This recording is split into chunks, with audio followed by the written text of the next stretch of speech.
Parolin, for the Pope, negotiation is not surrender, but a condition for just and lasting peace.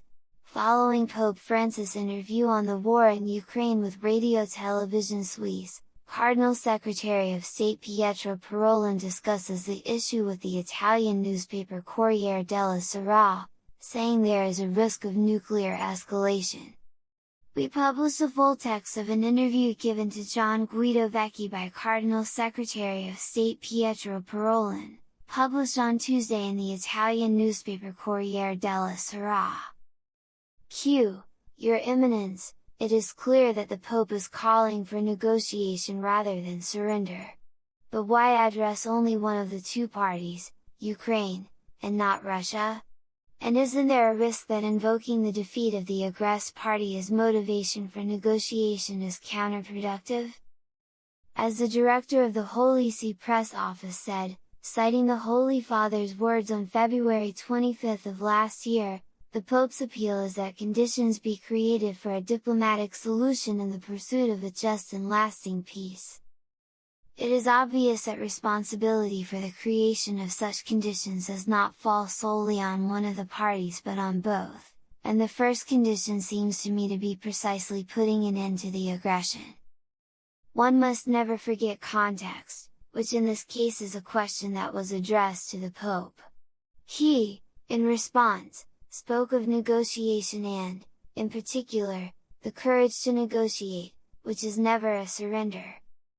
The Holy See pursues this line and continues to call for a ceasefire, and it should be the aggressors who cease fire first, and then the opening of negotiations.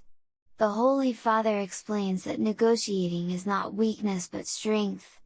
It is not surrender, but courage. And he tells us that we must have greater consideration for human life, for the hundreds of thousands of human lives that have been sacrificed in this war in the heart of Europe.